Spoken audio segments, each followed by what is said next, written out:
네, 이제 오늘부터는 오후에 아브라함 카이퍼의 칼빈주의 강의를 진행합니다. 되도록 이제 이번 주에는 아마 없으신 분들도 있을 것 같은데 책을 구비해 주시면 좋을 것 같아요. 그래서 책의 내용을 같이 살펴보면서 우리 교양 스터디 해보셨던 분들 다 기억나잖아요. 우리 책 읽으면서 얼마나 오랫동안 살폈는지 그 스타일로 진행하니까 여러분 뭐 염려 될 것 같아요. 네, 염려하지 마시고 그래도 좀 더 편한 마음으로 배우시면 좋을 것 같아요. 오늘 이 시대는 전 뭐가 제일 중요할까 생각할 때 우리가 건강한 기독교적인 세계관을 갖추고 있는 게 정말 중요하다 생각을 합니다. 우리가 시대를 분별하고 이해하기 위해서는 먼저는 나의 세계관을 정확하게 알고 있어야 될 것이고 성경적인 가치관에 따라서 그리고 이 세상의 세계관이 얼마나 모순적이고 허점이 많은가도 알고 있어야 돼요. 그래야 우리가 하나님을 아는 지식과 대적해서 높아진 모든 지식에 대해서 대항하고 싸우고 그리스도께 복종하게 하는 일을 가능하게 할 수 있습니다. 우리는 그냥 우리 걸 알고 있고 갖고 있다고 전부가 아니에요. 바울 사도도 우리의 책임이 뭐냐라고 했을 때 그리스도를 대항한 모든 생각을 사로잡아서 그리스도에게 복종시키는 게 우리 책임이라고 말했어요. 가만히 나만 잘하면 되지는 중세시대 때 수도원 운동이에요. 우린 거기서 끝나는 게 아니라 세상 가운데 빛을 드러내는 역할을 감당해야 될 것이고 때로는 우리가 소금으로서 맛도 내는데 소금은 두 가지 역할을 해요. 방부제도 돼야 돼요.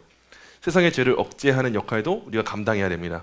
그런 점에 있어서 우리의 신앙인 칼빈주의 신앙이 각 영역 가운데 어떻게 퍼져나가는가 그걸 우리가 아브라함 카이퍼의 칼빈주의 강연을 통해서 살펴보도록 하겠습니다. 오늘은 첫 시간으로 역사 속 칼빈주의에 대해 살펴보도록 할게요. 전체적 역사적인데 어떻게 칼빈주의가 발전했는가 그리고 부제는 이거예요. 삶의 체계로서의 칼빈주의 이걸 한번 살펴보도록 하겠습니다. 오늘 다룰 내용 크게 네 가지 주제가 있어요. 먼저 서론으로 현대의 도전과 칼빈주의의 재발견에 대해서 먼저 살펴볼 것이고 두 번째로 칼빈주의가 뭐냐 했을 때 그 정의에 대해서 한번 살펴볼 거예요. 그리고 세 번째로 칼빈주의의 세 가지 근본 관계가 있는데 이걸 살펴보고 마지막으로 칼빈주의의 시대적 사명에 대해서 이렇게 살펴보도록 하겠습니다. 자, 먼저 첫 번째 서론 부분이에요. 현대적인 도전과 칼빈주의의 재발견. 먼저 이 책의 역사 서문을 보시면 이 책이 박태현 교수님이라고 저희 총신에서 강의하는 교수님이신데 네덜란드 화란에서 진짜 공부하신 분이에요. 그래서 이분이 역사 서문에 이런 말을 쓰셨어요. 그는 옛 16세기 제네바의 개혁자 장 칼뱅의 신학적 유산을 답습하거나 과거로 돌아가는 것을 결코 만족하지 않았습니다.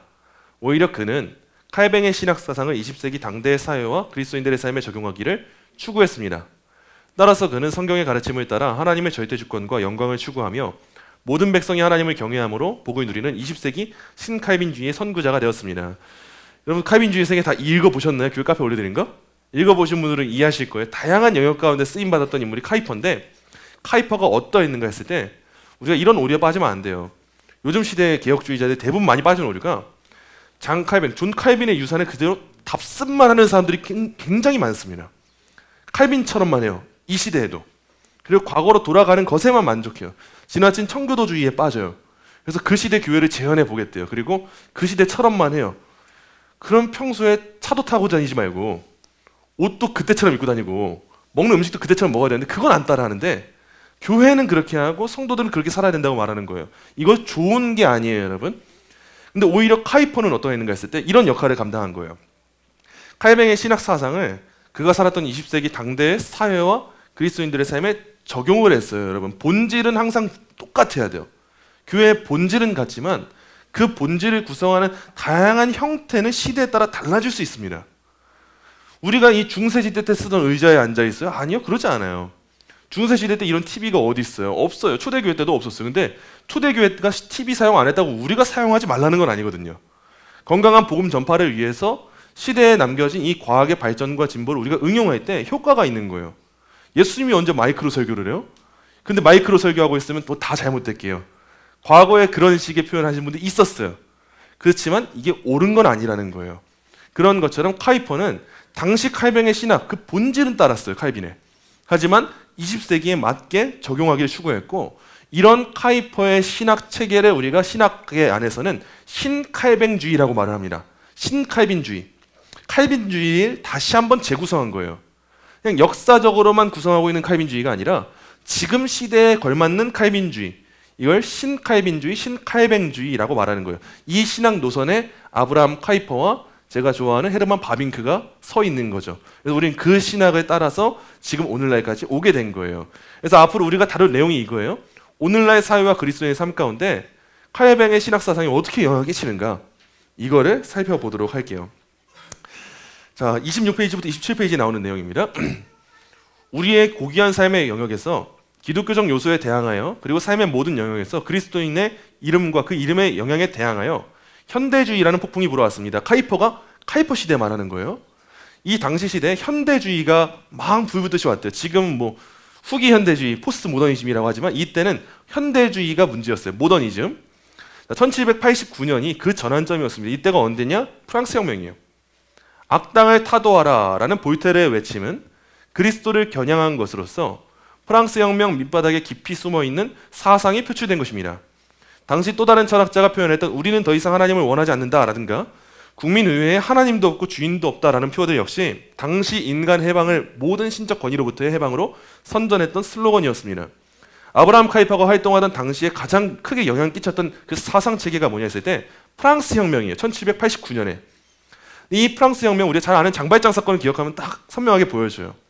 모든 부르주아는 다 잘못됐어요. 모든 권위 체계는 다 잘못됐어요.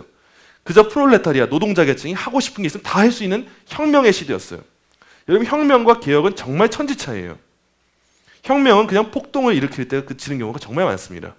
모든 권위를 인정하지 않고 다 깨부수자 말하는데 사실상 모순이에요. 자기들이 또 다른 권위자가 돼요. 노동자 계층이 들고 일어나서 부르주아를 깨부수자 했는데 사실 그 노동자 계층이 혁명하자마자 자기들이 부르주아가 돼요. 이런 식의 프랑스 혁명이 활개치고 다니니까 결국 이 프랑스 혁명이 원하는 게 뭐냐? 다 그리스도를 겨냥한다는 거예요. 우린 더 이상 하나님을 원치 않는다. 왜냐? 인간의 이성이 제일 중요했거든요. 우리 힘으로 좋은 세상 만들 수 있어? 유토피아 만들 수 있어? 우리 노동자들이 다 해보자? 이 시대 가운데 모든 신적 권위가 살아남지 않는 시대가 이 시대였다. 이때 우리가 어떻게 해야 될까? 현대주의라는 폭풍이 불어왔다. 이걸 지금 카이퍼가 말해주고 있는 거예요. 그래서 이렇게 말을 해요. 비록 하나님께서 그분의 헤아릴 수 없는 작전 가운데 이 혁명을 사용하여 부르봉 왕조의 독재를 전복시키고 자기 백성을 발등상으로 남용했던 군주들을 심판했다 할지라도 반기독교적인 혁명의 원리는 여전히 머무르므로 암처럼 퍼져 우리 기독교 의식 가운데 확립된 모든 것을 해체하고 손상시켰습니다. 그 뒤로도 기독교에 맞선 이 권세는 강화되었습니다. 우리 시대 때도 한번 생각해 볼 만한 가치가 있는 것 같아요. 프랑스 혁명이 있고 나서 프랑스 혁명의 장점도 분명히 있었어요, 여러분. 너무 부정부패했고 독재 권력이 있었던 부르주아 계층 그들을 끌어내리는 거 뭐 좋았든 안 좋았든 간에 그런 장점이 있었다고 쳐요. 부르봉 왕조의 독재가 전복됐어요. 그리고 자기 백성들을 그렇게 남용했던 군주들 심판당했어요. 근데 그 안에 있는 이면을 우리가 봐야 돼요. 반기독교적인 혁명의 원리는 여전히 머무르게 됩니다. 그런 시대와 사회 가운데.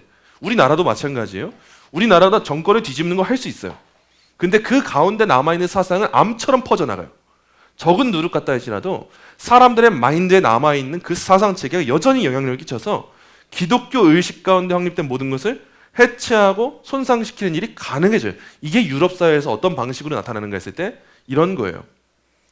독일에서는 오랜 세월 다듬어진 범신론 가운데 이런 사상이 수용됐습니다. 범신론이라고 하는 이 땅 모든 곳에 신의 속성이 그렇게 퍼져 있다. 꽃에도 있고 어디에도 있고 다 있는 거다라고 하는 이 범신론 가운데 그게 다 수용이 되고 나중에는 모든 피조물의 생리학적 토대로서 다윈의 진화론 가운데 두드러졌습니다. 결국 이 세상의 모든 사상체계가 하나님에 대한 권위를 인정하지 않는 게 프랑스 혁명 단 한 번 때문에 이렇게 퍼져나가게 됐다는 거죠. 자, 더 한탄스러운 것은 이 해로운 세견이 경건한 신비주의 또는 역사적 확실성이라는 겉옷을 두른 채 먼저는 교회의 신앙 고백서, 다음엔 하나님의 말씀, 종국에는 그리스도의 거룩한 인격 자체를 손상시키기 위해 주님의 교회 안에 침투하고 있다는 것입니다. 카이퍼가 정확하게 봤어요. 그냥 당연하게 세상에서 세상의 과학 영역만 그렇게 됐을까? 진화론만 그렇게 됐을까? 절대 아니에요. 하나님을 대적하는 이 권세는 결국 방향성이 어디냐? 또다시 오늘 오전님의 말씀과 일치합니다. 교회예요. 그 첫 시작이 교회 신앙 고백서예요. 교회의 신앙 고백을 막아요. 교회의 입을 막아버려요. 그래서 교회는 그렇게 설교하지 말라 그래요. 이게 교회의 신앙 고백을 막는 거거든요. 근데 교회의 입을 막는 이유가 뭐냐? 하나님의 말씀을 막기 위한 거예요. 하나님의 말씀이 진리라는 사상체계를 거부하게 만드는 거예요. 근데 종국엔 뭘 하냐? 결국 그리스도를 욕되게 하는 거예요. 그리스도의 인격 자체를 손상하기 위해서 그런 목적을 가지고 세상의 사상이 교회 안에 들어온다는 거예요. 세상의 사상이 그냥 아름답게 들어오지 않아요. 편안하게 오지 않아요. 세상의 사상이 교회에 들어올 때 목적이 있는데 그냥 교회 안에 우리 또 한번 껴줘, 이게 목적이 아니에요. 무조건적으로 그 사상은 주님의 교회 안에 침투해서 다 해물어 버리려고. 그래서 카이퍼는 이 사상 체계를 해로운 세균이라고 말했던 거예요. 우리가 문화를 이해할 때 그렇게 이해하는 안목이 필요해요. 세상 것이 좋아 보여요. 좋을 수도 있고요. 하지만 다 좋고 좋다 이런 관점보다는 좀 해로운 세균이다라고 보는 편이 나요. 그래야 우리가 좀 깨어있어서 필터링을 할 수가 있게 되거든요. 카이퍼가 지금 그 점을 지적하고 있는 거예요. 그러면서 뭘 말해주냐? 두 세계관이 충돌한다라는 걸 말해줘요. 원리 대 원리. 지금 두 세계관이 생살에 건 전쟁을 치르고 있습니다라고 말합니다. 현대주의는 자연적 인간으로 구성된 세계와 자연에서 비롯된 인간을 세우고자 하는 반면 이게 이 세상의 세계관이에요. 이 세상 사람들이 갖고 있는 마인드는 뭐냐? 다 자연적 인간이에요. 창조주를 인정하지 않고 자연스럽게 만들어진 인간이에요. 그리고 그들로 인해 구성된 세계와 자연에서 비롯된 인간을 내세워요. 사람을 내세워요. 사실상 이게 뭐냐? 인본주의예요. 이게 세속주의고요. 하나님 없이 우리의 가치를 내세워요. 막 그렇게 하고자 하는 반면 아들 대신 그리스도께 경건히 무릎 꿇는 모든 자들, 우리 기독교인들은요, 세상을 위해서 기독교 유산을 보존하며 그 유산을 통해 세상을 더 발전시키려고 노력하고 있습니다 라고 말하는 거예요. 여러분, 세상이 그런 거예요. 우리가 살아가고 있는 세상이 우리가 교회 안에만 있기 때문에 세계관 전쟁인 줄 몰라요. 근데 이 시대는 여전히 두 세계관이 충돌하고 전쟁하는 중이에요. 자연적 인간관에 따르는 사람들과 그리스도 안에서의 인간관에 따르는 사람들이 알게 모르게 계속 전쟁하고 투쟁하고 있다는 거예요. 근데 우리의 투쟁은 왜 하냐? 기독교 유산을 보존하기 위해서. 그 유산을 통해서 하나님 안에서 거룩하게 세상을 발전시키기 위해서 우리가 투쟁한다는 거예요. 자, 이런 투쟁에서 카이퍼가 말하는 거예요. 변증학은 거의 도움이 되지 않습니다. 여기서 말하는 카이퍼의 변증학은 그냥 사변적인 학문, 그냥 우리 안에만 머무는 학문을 말하는 거예요. 우리가 긍정적으로 말하는 변증학이 아니라 우리 안에서만 다루고 있는 교리문답들, 우리 안에서만 다루는 신앙 고백들을 말하는 거예요. 이런 건 사실 도움이 되지 않는데요. 그리고 카이퍼는 이렇게 말해야 돼요. 저는 처음부터 이렇게 말했습니다. 만일 우리가 이 투쟁을 명예롭게 승리의 소망을 가지고 싸우려면 원리에 맞서서 원리로 대항해야 합니다 라고 말을 해요. 카이퍼는 이 세상을 세계관적으로 이해를 해요. 세계관이라고 하는 건 뭐냐면 지정의를 모두 다 아우르는 거예요. 기독교 세계관이라고 할 때 어떤 것이 포함되냐면 기독교 세계관에는 내가 창조주 하나님으로부터 지음받았다고 하는 지식이 포함이 돼요. 나의 지성, 인식. 그렇기 때문에 그런 인식 가운데 우리의 감정은 시편의 고백처럼 찬양을 하게 됩니다. 여호와 우리 주여, 주의 긍휼과 인자하심 얼마나 높으신지요 라고 고백을 하게 돼요. 그러면서 우리의 의지는 어떻게 되냐? 하나님 영광을 위해 살고자 하는 의지가 돼요. 그게 우리의 삶의 원리인 거예요. 그게 세계관이에요. 신학이라고 할 때 신학은 단순히 아는 거에서 그치는 데서 끝나는 것 같잖아요. 근데 세계관이라고 하는 카이퍼가 쓰는 용어는 삶의 체계를 움직이는 원리예요. 내가 알았다면 그것대로 적용하고 살아가는 거. 우리가 하나님이 어떤 분인지 알았다면 나의 직장에서 어떻게 하는지 살아가는 거. 그게 삶이고 세계관이고 원리인데 이 원리가 우리한테만 있는가? 아니요. 저 현대주의 자들에게도 있는 거예요. 세상의 사람들의 삶의 체계에도 있는 거예요. 자, 그렇다면 우리가 어떻게 해야 되는가 했을 때 스카이퍼는 원리와 원리의 대립이기 때문에 우리는 우리 안에서의 책상 공론할 것이 아니라 원리에 맞서서 원리로 싸워야 됩니다 라고 말하고 있는 거예요. 자, 현대주의의 포괄적 원리가 어마어마한 에너지로 어떻게 우리를 공격하는지 먼저 인식해야 돼요. 지정의가 나와야 돼요, 우리한테. 그리고 나서 우리 편에서 동일한 깊이와 넓이와 거리에 이르는 원리로 대항해야 돼요. 그리고 이 원리는 우리가 창안하거나 고안해서는 안 돼요. 그 뿌리가 과거에 놓여 있어야 하고, 이 과거라는 말이 뭐냐? 쉽게 말해서 성경이에요. 성경. 말씀에 놓여져 있어야 되고, 그 원리는 삶 자체에서 발견되고 지시되어야 합니다 라고 말하는 거예요. 이 표현이 너무 좋더라고요. 우리 편에서 동일한 깊이와 넓이와 거리로 대항해야 돼요. 그들보다 오히려 더 해야 돼요. 우리는 세상 사람들이 우리한테 세속적 세계관을 계속 주입합니다. 특히 우리 자녀들한테. 학교에 가면 세속 세계관을 다 배울 수 있어요. 친구들의 세계관 가운데, 이 미디어의 세계관 가운데 그걸 우리가 주입받아요. 그래서 하나님을 대적하는 인본주의의 원리가 우리한테 엄청난 깊이와 넓이와 거리로 다가온단 말이죠. 이때 우리가 여기에 대항하기 위해서는 단순하게 나 이거 다 안 볼 거야, 미디어 금식, 이게 끝이 아니에요. 나 학교 안 갈 거야, 나 이렇게 할 거야, 나 다 거리 둘 거야, 이게 끝이 아니라 이 삶의 원리가 나한테 다가오기 때문에 우리는 더 큰 원리로 대항해야 된다는 거예요. 때론 산불이 너무 클 때 우리가 뭘 하냐? 맞불을 놓습니다. 맞불을 넣어야 그 산불이 제압이 되고 끝나고 잠식되거든요. 이 시대도 여러분 그런 시대인 거예요. 우리한테 세상이 너희도 한번 공존해보자, 우리 서로 함께 할 수 있어, 이렇게 말하는 게 아니라 우리를 잠식하려고 해요. 우리 그 세계관에 맞추라고 해요. 계속 너희도 현대주의자가 돼야 돼, 너희도 인본주의자가 돼야 돼. 계속 잠식하려 할 때 우리의 대항은 그냥 우린 피할게, 우린 도망갈게, 안 할게가 아니라 우리의 원리는 이만큼이나 더 큰 원리야. 우리의 원리는 이런 깊이와 넓이와 거리가 있는 원리야. 너희는 모순된 원리를 가지고 있지만 우리는 절대 모순되지 않는 진리의 원리가 있어 라고 말해줘야 되는 거예요. 그래서 카이퍼가 이렇게 말을 해요. 저는 칼빈주의 안에서 그 원리를 발견하고 고백했으며 지금도 여전히 그렇게 고백하고 있습니다. 칼빈주의에서 제 마음은 안식을 찾았습니다. 카이퍼가 칼빈주의 강연하는 이유가 이거예요. 이 표현이 어디서 비슷한가 하니까 어거스틴의 표현이랑 비슷해요. 어거스틴이 이미 오래전에 얘기했었어요. 저는 주님 안에서 제 마음의 안식을 찾았습니다. 카이퍼가 말하는 것도 마찬가지예요. 여기서 카이퍼가 말하는 칼빈주의는 단순히 저는 신학 때문에 이렇게 됐습니다, 이게 아니라 하나님 말씀 안에서 저는 이런 안식을 찾았어요. 세상은 일관된 답을 못 주지만 일관된 답을 줄 수 있는 말씀, 전 그 안에서 답을 찾았기 때문에 그 안에서 세계관을 형성하고 살아가겠습니다. 카이퍼가 말하는 거예요. 그러면서 이후에 칼빈주의와 뭐 종교에 대해서, 정치에 대해서, 학문에 대해서 어떤 세계관을 형성해야 되는가를 말해주는 거예요. 이게 서론인데 지치시면 안 됩니다. 줌으로 할 땐 다 지치지도 않아 놓고 줌으로 할까요? 우리 점심시간에? 책 가져와야 될 것 같죠? 예, 해보신 분들은 아실 거예요. 이게 어떤 스타일인지. 이제 서론 끝났고 이제 본론 갈게요. 자, 이제 칼빈주의에 대해서 카이퍼가 정의를 해요. 칼빈주의, 그럼 내가 말하는 칼빈주의가 뭘까 말하는데 먼저는 칼빈주의가 아닌 것, 칼빈주의가 뭐가 아닐까 이거부터 말하려고 해요. 31페이지부터 이런 식으로 나와요. 오해를 피하기 위해 우리는 무엇이 칼빈주의에 속하지 않는지, 그리고 무엇이 칼빈주의에 속하는지 먼저 알아야겠습니다. 칼빈주의 강연이니까 칼빈주의가 뭔지 알아야죠. 자, 칼빈주의자라는 이름은 오늘날 여전히 매우 자주 분파적 이름으로 사용됩니다. 어떤 뭐 장르가 있는 것처럼 넌 칼빈파지 무슨 파지? 이런 식으로도 칼빈주의에 대한 이름이 사용되고 있는 거예요. 이게 먼저 첫 번째 용례예요. 분파적인 용례. 자, 둘째. 두 번째 용례가 있습니다. 저는 이 단어를 고백적 단어라고 부릅니다. 여기서 칼빈주의자는 예정교리의 확고한 추종자를 의미합니다. 단순하게 예정교리 믿고 있으면 칼빈주의자. 이건 옛날부터 있어왔던 인식이잖아요. 칼빈주의자, 넌 절대 예정, 이중 예정, 이런 식의 인식, 이런 고백적 용례가 칼빈주의라고 하는 용례에 사용되기도 해요. 그리고 세 번째 용례는 몇몇 침례교도와 감리교도의 교단 호칭에서도 발견이 돼요.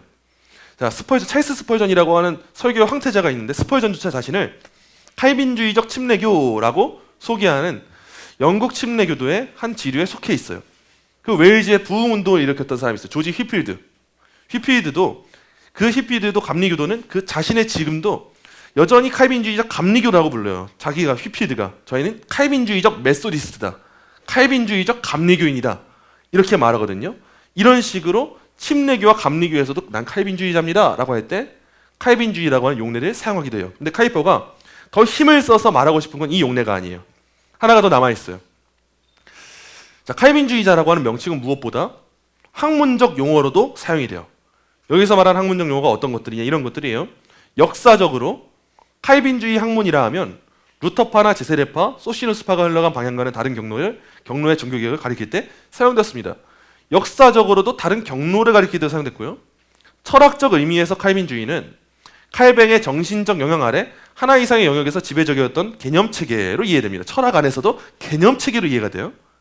근데 정치적 명칭으로서의 칼빈주의는 먼저 네덜란드에서, 그리고 영국에서, 그리고 지난 세기 말 18세기 말 이후로 미국에서 국민의 자유를 헌법적 국가생활 가운데 보장했던 정치운동을 가리킵니다. 어렵죠, 내용이. 여기서 뭐 다양한 내용들 나오잖아요. 역사적, 철학적, 정치적. 근데 이 마지막 용례가 결국 말하는 게 뭐냐? 결국 카이퍼는 이걸 말하고 싶은 거예요. 칼빈주의의 영역은 고백적 견해가 종종 협소하게 생각하는 것보다 훨씬 넓습니다. 칼빈주의라 생각할 때 우리한테 다양한 이미지들이 떠올라요. 저 장로교도 있고 감리교도 있고 침례교 칼빈주의도 있고 뭐도 있겠구나. 학문적으로 이렇게 했구나. 철학적으로 이렇게 했구나. 정치적으로 어떻게 했구나. 뭐 정치적으로 칼빈주의가 많은 자유를 양산해냈기 때문에 그런 다양한 인식을 갖게 되는데 칼빈주의자는 뭐 예정 교리만 믿는 건가? 이런 식의 이해를 다 깨부숴요, 카이퍼는. 여러분 여기서 카이퍼가 말하고 있는 칼빈주의라고 하는 말은 어떤 한 특정 영역에 속하는 말이 아니에요. 우리의 삶 모든 걸 아우르는 게 칼빈주의다를 말하는 거예요. 우리 그리스도인의 성도의 삶, 때론 직장에서, 정치에서, 경제에서, 예술에서, 종교에서 다양한 모든 영역에서 하나님 말씀 중심으로 살 수 있도록 만드는 그 삶의 원리, 그 체계, 그 세계관의 의미를 카이퍼는 칼빈주의라고 말하는 거예요. 그래서 여러분 이제 이해하실 때 칼빈주의 강연에서 말하는 칼빈주의는 전부 다 그냥 우리가 믿고 있는 장로교 신앙 이 정도가 아니에요. 우리의 삶 모든 것을 아우르는 원리로 이해하셔야 돼요. 우리의 기독교적인 세계관, 하나님 안에서 형성된 나의 삶의 모든 원리, 내가 학교를 갔을 때 학교에서의 원리, 직장을 갔을 때 직장에서의 원리, 가정에 갔을 때 가정에서의 원리, 그 모든 것을 가르치고 지시하고 있는 그 원리를 카이퍼는 칼빈주의라고 말하고 있는 거예요. 그래서 카이퍼는 이제 이 얘기를 계속 쭉쭉쭉 이어나가게 될 거예요. 자, 이제 카이퍼가 중요하게 여기는 걸 이야기하기 시작할 거예요. 41페이지부터 나온 내용인데 프랑스 혁명에서 그리고 금세기 독일 철학으로부터 등장한 것은 우리 조상의 삶의 체계와 정면으로 대립한 세계관과 인생관입니다. 세상에서 주는 건 이런 거예요. 프랑스 혁명이든 독일 철학이든 다 우리 신앙의 체계와 정면으로 대립한 세계관과 인생관을 주는데 오늘날의 운동은 인간의 영광을 위해 투쟁을 벌이는데 그 열정이 다 뭐냐? 골고다가 아니라 인본주의로부터 영향을 받아요. 시대가 지나도 똑같은 내용이에요. 지금도 마찬가지예요. 지금도 인본주의자들, 인간들의 영광을 위해 투쟁하는 그 일들이 다 뭐냐? 골고다에서 오는 영광이 아니라 인본주의로부터 오는 영광이에요. 이러한 현대주의에 대해 우리 자신이 그토록 힘없이 서 있고 계속해서 설 자리를 잃고 있는 것은 그만큼 우리가 적대적인 삶의 체계를 성공적으로 물리칠 수 있는 유일하고 통일된 삶의 체계를 갖지 못했다는 사실을 말해주고 있어요. 이게 속상한 일이에요. 교회가 왜 이렇게 무너지는가?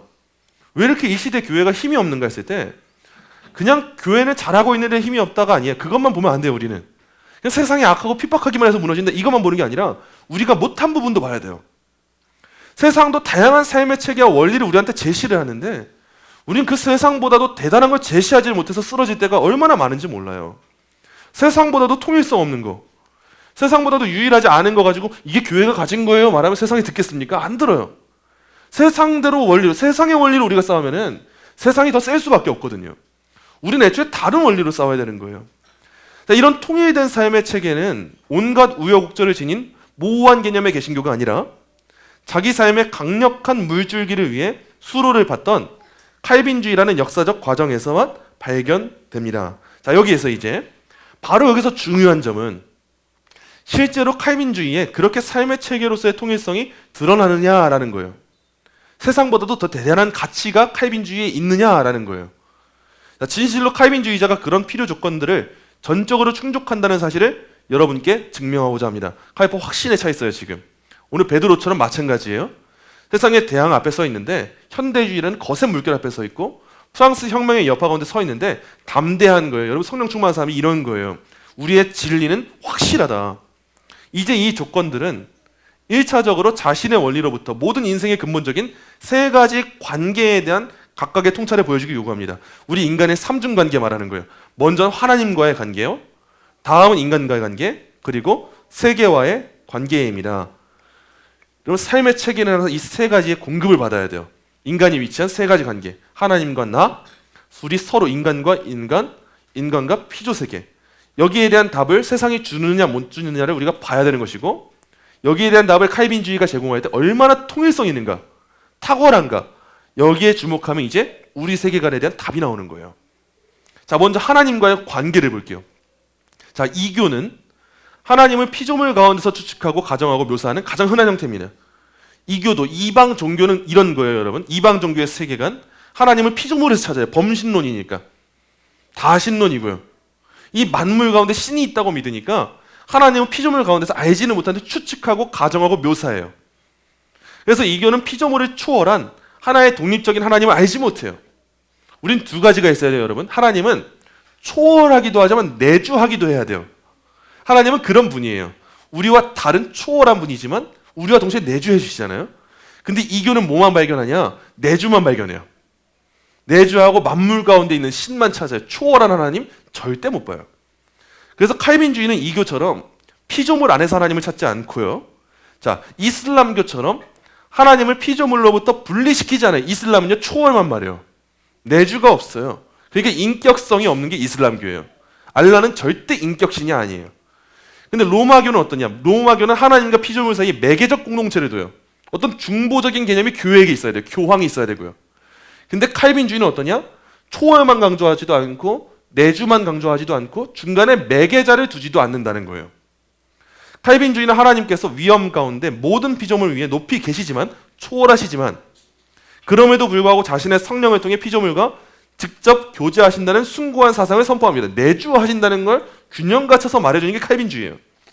그래서 칼빈주의는 인생을 고유한 형태로 만들어가는 각자의 삶의 체계를 위해 필요한 첫 번째 조건이라는 거예요. 그게 우리가 믿고 있는 칼빈주의예요. 이게 하나님에 대한 인식이 이교와 절대 다릅니다. 로마교와 달라요. 이 세상 만물과 달라요. 하지만 우리는 가장 정확한 답을 갖고 있다는 걸 말하는 거예요. 자, 두 번째, 인간과의 관계. 첫 번째 조건과 마찬가지로 인간에 대한 인간관계를 위한 고유한 근본적 관점을 가져야 합니다. 이교의 견해를 따라 하나님이 피조물 안에 있다면 신적 우월성은 인간 가운데 자신을 드러낸 높은 존재에 놓여 있고 따라서 반신, 영웅 숭배 그리고 마지막으로 신격화된 아우구스투스에게 바쳐진 제사로 나타납니다. 무슨 말 하는 거냐? 이교는 다 세상에 신이 있다고 하잖아요. 그러니까 사람을 볼 때도 저 사람 안에 신성이 있다라고 볼 수밖에 없는 게 이교예요. 오늘날은 뉴에이지 사상이 그런 것처럼. 그러다 보니까 어떤 사상이 나오냐? 반신, 반인반수 같은 일들이 가능해지고 영웅, 성자 이런 사람들을 찾게 되는 거예요. 자, 그런 일들이 있게 되고 반면에 더 낮은 존재도 안 구분하겠어요? 인간 안에 신이 있다고 본다면? 그게 어떻게 나타나냐? 그런 더 낮은 존재, 비신적 존재가 있어서 인도와 이집트에서는 카스트 제도가 생겨나고 다른 모든 곳에서 노예 제도가 생겨났습니다. 왜 이 세상에 노예 제도와 비인격적인 계급 제도가 생겨나는가 했을 때 이런 관점에서 생겨난다는 거예요. 사람 사이에 신성이 있는 사람, 신성이 없는 사람, 더 높은 사람, 더 낮은 사람, 내 안에 있는 신성을 개발한 사람과 신성을 개발하지 못한 사람, 이렇게 나누면서 자연스럽게 카스트 제도가 그래서 생겨난다는 거예요. 그 안에서 계급 체계가 생겨나고 과연 이들이 좋은 답을 내올 수 있을까? 인간에 대한 통일된 개념을 줄 수 있을까 했을 때 카이퍼가 부정하고 있는 거예요. 자, 이슬람이 꿈꾸는 거예요. 후리들이 있는 낙원을 꿈꾸는 이슬람교에서는 관능이 권세의 주인이고 카피르가 회교도의 노예인 것처럼 여자는 남자의 노예가 됩니다. 자, 후리가 뭐냐 했을 때 후리는요, 이슬람의 낙원에 사는 그럼 육감적인 처녀들을 말해요. 이슬람은 그거 꿈꾸고 사는 거예요. 천국 가면 여자들 끼고 있겠지? 이게 낙원이겠지? 이슬람은 그렇게 살아가요, 여러분. 무함마드가 그렇게 살아갔기 때문에 어쩔 수가 없어요. 자, 그리고 카피르가 뭐냐? 불신자를 뜻하는 아랍어예요. 그래서 결국 이슬람교는 사람과 사람 이해할 때 이렇게 음란하게 해석밖에 못해요. 여자는 남자의 종이 될 수밖에 없어요. 노예가 될 수밖에 없는 거예요. 과연 이런 이슬람교의 인간관이 옳은 인간관이라고 볼 수 있겠는가 할 때 질문이 던져지는 거예요. 자, 그리고 이어지는 내용이에요. 모든 차이를 부정하고 폐지하는 현대주의. 이건 오늘날과 정말 일치해요. 현대주의는요, 여자를 남자로, 남자를 여자로 만들기 전까지는 쉬지 않습니다. 이게 지금 오늘날이 아니에요. 카이퍼가 오래전 얘기한 건데 현대주의가 이렇게 올 수밖에 없어요. 결국 하나님을 대적하는 사상이기 때문에 모든 구별을 결국 동일한 수준으로 만들어서 삶의 획일성의 금지령 아래 둠으로써 말살합니다. 계속 이렇게 서로를 공존하고 이해해 주세요라고 말하지만 이들이 하는 게 뭐냐? 전체주의예요. 결국 원하는 게 뭐냐? 기독교에 반대하는 사상체계를 세워놓고 기독교 너네 여기 안 따를 거야? 하고 기독교를 말살시켜버려요. 요즘 시대는 소수자가 더 힘이 있어요. 다수자는 힘이 없습니다. 소수자가 권력자 다수자를 지배하는 시대가 됐잖아요. 요즘은 제가 수치심 느꼈어라고 하면 다 돼요. 무슨 그런 것처럼 결국 모든 사람들의 획일성의 금지령 아래 둠으로써 말살하는 거, 하나님의 형상으로서의 우리의 인격체계를 무시하는 거, 이게 현대주의가 한다는 거예요. 모든 사람에게 하나의 타입, 하나의 제복, 동일한 삶의 위치, 그리고 동일한 삶의 발전이 있어야 하고 이것을 벗어나고 초월하는 것은 공동체 의식을 해치는 것으로 거부합니다. 그래서 지금 이 시대 가운데 정말 만연한 게 뭐냐? 공동체주의예요.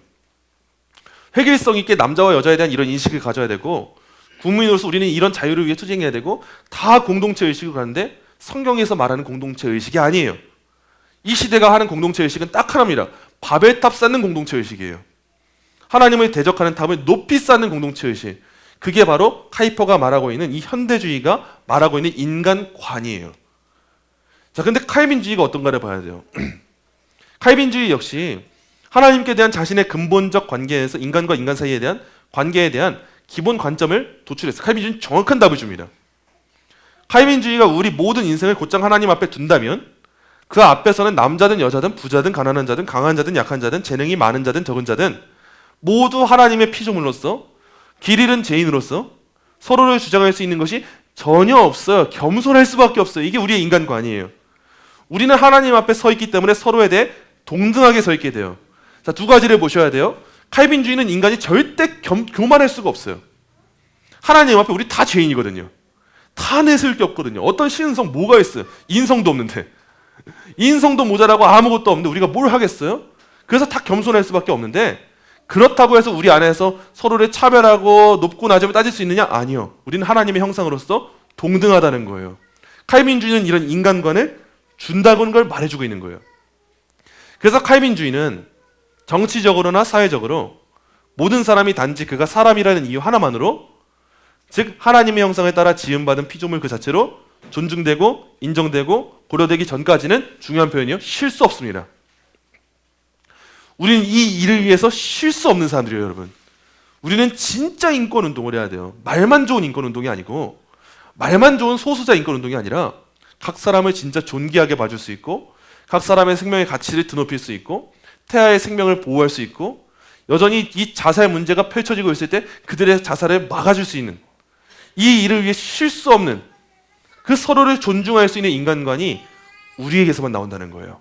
이교도, 로마, 어떤 것, 현대주의 다 안 나옵니다. 하지만 칼빈주의는 이걸 준다. 두 번째를 답해준 거예요. 세 번째입니다. 세계와의 관계예요. 삶의 관점을 결정한 세 번째 근본적인 관계는 여러분이 세계에 대해 갖는 관계입니다. 자, 일반적으로는 이교는 세계를 과대평가해요. 그래서 부분적으로 세계를 두려워하고 부분적으로 그 속에서 길을 잃어요. 이 세상 사람들은 세계를 다 과대평가해요. 다 할 수 있어요, 세상은. 우리 힘으로 뭐든 다 할 수 있어요. 그래서 다 할 수 있어서 두려워하기도 하고 다 할 수 있어서 그냥 속편하기도 해요. 근데 이슬람교는 또 반대예요. 지나치게 과소평가를 해요. 그래서 세상을 조롱해요. 감각적 낙원이라는 공상적 세계를 막 유토피아를 추구함으로써 세상에 대해서 의기양양해요. 그러니까 막 테러하고 다니고 자기 힘으로 다 지배할 수 있다고 보는 거예요. 여전히 중동 지역에서도. 이교도 옳지 않고요. 이슬람교도 옳지 않아요. 과대평가도 옳지 않고요. 과소평가도 옳지 않은 거예요. 자, 로마교를 볼게요. 로마교의 교직자 아래에서 교회와 세계는 거룩한 땅과 아직 저주 아래 놓인 땅으로 서로 대립해요. 로마교의 교리책에 제일 중요한 게 뭐냐? 성속이원론이에요. 수도원 운동이 왜 있냐? 교회는 성스러운 것인데 세상은 악하고 속된 거거든요. 그래서 두 가지로 나눠버려요. 세상 일한다? 저 악한 사람, 벌 받을 사람. 교회 일한다? 다 칭찬받아요. 우리 로마교회에 있다면 우리 아이들 진짜 속편할 거예요. 학교에서 공부 안 해도 돼요. 교회 와서 기도만 하면 돼요. 교회 와서만 놀면 다 되는 거예요. 나중에 사제서폰 받으면 돼요. 그리고 죄 지어도 고해성사 하면 되고, 그럼 다 성스러운 게 돼요. 자, 그러므로 기독교 국가에서는 사회생활 전체가 교회의 날개 아래 깃들여야만 했습니다. 로마 교회 안에서는 이 사회는 다 교회에 속하기만 해야 됐어요. 그 결과 지속적으로 교회 속 세상은 교회를 부패하게 만들었고, 교회의 세속적 권력은 세상의 자유로운 발전을 가로막을 뿐이었습니다. 중세시대를 보세요. 로마 교황이 다 지배했어요. 국가도 지배했고요. 전부 지배하는 이 상황 가운데 종교의 자유는 어디 있어요? 없어요. 직업의 자유가 어디 있어요? 부모님이나 신부님이 하라고 하는 대로 하고 살아야죠. 무슨 문화생활이고 무슨 예술이에요? 그거 다 속된 건데. 무슨 옷을 그렇게 입고 무슨 머리를 그렇게 자르고 뭘 하고 어디 가고 여행 가고 왜 해요? 다 이 세상에 가치 없는 건데. 결국 로마 교회 통치 아래 어떤 자유도 찾아볼 수 없었던 것이 이 중세시대였던 거예요. 자, 근데 이제 우리 입장을 보는 거예요. 자, 칼빈주의는 이렇게 유지되던 백성들의 삶 가운데 등장해서 당시의 사상과 개념을 완전히 변화시켰어요. 칼빈주의는 자신을 하나님의 면전에 세웠어요. 하나님과의 관계가 다시 세워졌다는 거예요. 그리고 사람을 하나님의 형상의 반영으로 존중할 뿐만 아니라 사람에 대한 인식도 제대로 서게 됐어요. 우리를 둘러싼 세상도 하나님의 피조물로 존중하게 됐어요. 이러면서 세 가지 원리가 딱딱딱 톱니바퀴 맞물리는 것처럼 맞물려진 거예요. 통일성 있게. 이교도와 로마 카톨릭이든 현대주의든 다 하나님에 대해, 인간에 대해, 세상에 대해 다 각기 다른 말만 해요. 통일성을 찾아볼 수가 없어요. 그러니까 삶이 공허한 거예요. 문제가 해결되지 않고. 근데 칼빈주의 안에서 카이퍼가 안식을 찾았던 것처럼 우리가 하나님에 대한 나의 관계, 사람에 대한 나의 관계, 세상에 대한 나의 관계를 해결되니까 우리 삶의 인생의 의미와 목적이 다 이해가 되는 거예요. 그게 칼빈주의다를 말하고 있는 거예요. 그래서 칼빈주의는 즉시 위대한 원리를 전면에 내세웠는데, 하나는 구원에 이르는 은혜였고, 다른 하나는 하나님이 세상의 생명을 유지하고 세상에 임한 저주를 완화하며 세상의 부패를 막고 이런 식으로 우리 삶의 풍성한 발전을 지속시켜 창조주인 자신께 영광을 돌리도록 하는 일반 은총이었습니다. 자, 세상을 피하는 수도원적인 도피가 아닌 세상 속에서 또한 세상 직업 가운데 하나님을 섬기는 의무가 이제 신적 소명처럼 여겨졌습니다. 카이퍼의 가장 큰 기여가 뭐냐면 일반 은총이에요, 여러분. 과거 로마 카톨릭 아래에서 사람들은 하나님의 은혜에 대한 인식이 굉장히 협소했어요. 특별 은총만을 중요하게 여겼어요. 우리 구원받는 은혜. 그렇기 때문에 세상 거는 다 헛된 거예요. 다 은혜가 아니에요. 다 악한 거 타락이에요. 세상에서 뭐든 다 하는 거 다 악한 거니까 하면 안 돼요. 근데 카이퍼는 하나님이 이 세상을 어떻게 다스리시는가를 보다가 발견한 거예요. 하나님은 이 세상을 일반 은혜로도 다스리시는구나. 아담과 하와가 죄지어서 타락해서 죽어야 되는데 하나님은 에덴 동산에서 쫓아내는데 당장 안 죽이시는구나. 이 세상에 죄가 관영해야 되는데 하나님은 이 세상의 죄를 가끔 통치하시고 억제하셔서 이 세상이 유지되게 하시는구나. 보존되게 하시는구나. 여전히 가정이 역사되게 하시는구나. 여전히 국가가 살아 존재하게 하시는구나. 사회기관이 발달하게 하시는구나. 직업을 개발하게 하시는구나. 이런 일반적인 은혜를 발견하다 보니까 과거에는 소중하다 여기지 못했던 것들을 소중하게 발견하게 된 거예요. 그걸 카이퍼는 일반 은총이라고 말해요. 그래서 세상을 피하는 게 답은 아니구나. 그건 수도원적 도피구나. 우린 이제 어떻게 살아야 하는가? 세상 속에서 또한 세상 직업 가운데 하나님을 섬기는 의무가 신적 소명이구나를 느껴야 되는구나를 깨달은 거예요, 카이퍼가. 그래서 우리 교회 안에서는 목회자만 나와서는 안 돼요, 여러분. 우리 교회 안에서 다양한 직업군이 나와야 돼요. 왜냐하면 그래야 다양한 직업군 가운데 하나님의 영광을 높일 수가 있는 거거든요. 우리 다 목사 되고 다 전도사 되고 다 강도사 되면 어떻게 돼요? 세상은 누가 바꿔요? 그럼 옛날에 개그맨이 했던 말 똑같아요. 소는 누가 키워요? 소고기는 누가 먹어요, 그러면? 다 못하는 거거든요. 근데 하나님은 구두공이어도 시계공이어도 다양한 영역에서 그 소명의식으로 살아가도록 우리를 부르셨다는 거예요. 카이퍼가 이걸 발견하고 그런 관점으로 내가 하나님과 인간과 세상을 발견할 때 세상의 원리에 대항하는 사람이 될 수 있겠구나. 이거를 주장했던 거예요. 마지막 이제 끝이에요. 결론이에요. 그래서 카이퍼가 이렇게 말을 해요. 칼빈주의는 모든 인간 실존의 세 가지 근본 관계, 즉 우리가 어떻게 하나님 앞에 인간에 대해 그리고 세상 가운데 서게 될 것인지 선명하게 규정한 고유한 출발점을 가리킵니다. 만약에 이걸 제가 칼빈주의가 아니라 다른 신학이 준다? 저는 다른 신학을 믿을 거예요. 근데 저는 하나님 말씀에 가장 부합한 신학, 이 신학이라는 걸 믿기 때문에 이 신학 안에서도 마음의 안식을 발견하게 되는 거예요. 하나님은 나의 창조주이시고 내가 피조물이구나라고 하는 인식. 그리고 하나님은 인간을 존귀하게 하나님 형상대로 지으셨구나라고 하는 인식. 하나님은 생육하고 번성하고 다스리고 땅에 충만하라고 하셨다는 그 인식. 이 인식을 발견하게 되니까 내가 오늘 살아 존재하는 이유가 뭐지? 하나님의 영광을 위해서 이웃을 사랑하면서 세상을 문화에 정복하고 경작하기 위해서 나를 존재하게 하셨구나. 이 이해를 갖게 되는 거예요. 마지막이에요. 그래서 칼빈주의는 우리에게서 기독교를 빼앗고자 하는 시대 정신에 대항하여 그 어떤 다른 방향보다 더 좋고 더 많은 것을 제공합니다. 이는 근본적인 저항의식, 곧 불굴의 저항의식입니다. 여러분, 우리가 이런 저항의식이 있어야 돼요. 하나님 진짜 잘한다면 근본적으로 우리는 저항의식이 있어야 되는데 어떤 저항의식이냐? 그냥 반항기 있어가지고 신앙생활 안 하려는 저항의식이 아니라 이 세상에 하나님을 대적하는 그 모든 의식에 대항하여서 그들 멱살에 잡고 끌고 오는 거예요. 정확하게 바울이 말하는 게 복종하게 만들려고요. 예수님께. 모든 생각을 사로잡아서, 오늘날로 말하자면 모든 사상과 이념을 다 사로잡아서 예수님 앞에 끌고 와서 다 무릎 꿇고 예수님을 찬양하게 만들어라. 바울이 이걸 말했거든요. 우리가 그래야 됩니다, 여러분. 우리는 사명감이 있고 전투력이 있어야 돼요. 이 땅의 교회는 평안하기도 하지만 전투하는 교회예요. 너무 야성을 잃어버리면 문제가 돼요. 우리 이제 세상에서 다양한 사람들과 만나고 관계 맺게 될 때 나의 것이 힘이 없다고 생각하지 마세요. 기독교가 논리가 없다 생각하지 마세요. 기독교가 논리인 거예요. 기독교가 합리적인 거고요. 우리의 신앙은 이제 맞서 싸우면서 그들을 데리고 오는 겁니다. 그리스도에게 복종할 수 있도록 우리 안에 그러한 신앙이 다시 한번 발전되고 회복되기를 소망합니다.